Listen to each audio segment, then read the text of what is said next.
How you going there, legends? It's the K-Man here. I'm actually got Herbie here. He's obviously forgot his head today.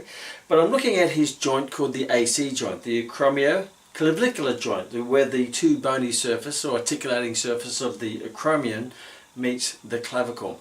And the reason why I was looking at this joint is because I was thinking the other day about an old friend of mine and one of my best trainers who's ever worked for me. His name is Graham. And he's a great trainer, and I remember he came in one day and he had his shoulder all wrapped up, and I said, what happened? He says, I've dislocated my AC joint.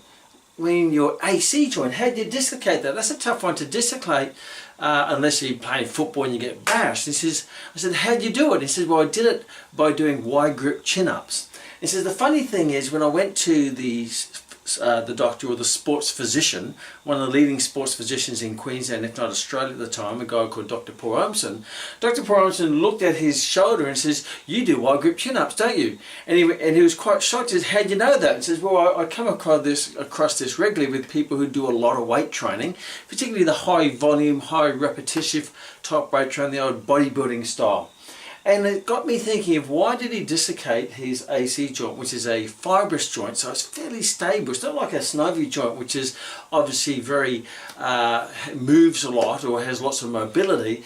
But the AC joint is a fibrous joint, has low mobility and high stability.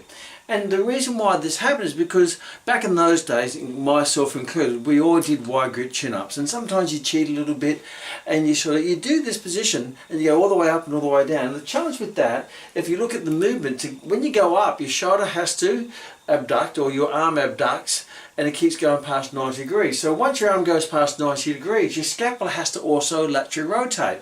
And with that lateral rotation, you get all this movement on the AC joint.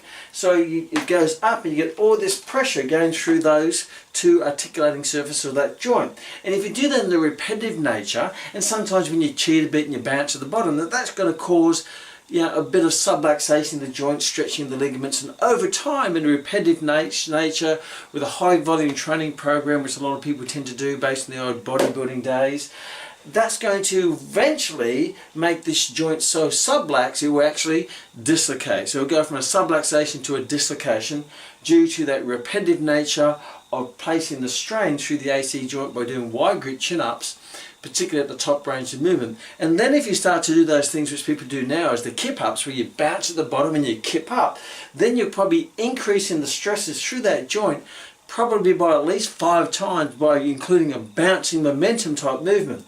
So in the long term, when you look at your exercise program, the goal is to get your results while protecting your joints. Train the muscle while protecting the joints. Because once you destroy the joints or dislocate the joints, you're not going to be working the muscles anymore because you don't have that structure there be underneath the muscle. So if you're doing chin-ups, you're better off doing close in with control rather than wide with bouncy movements using momentum, because that would just bounce your way into an injury, and that would be no cow poo.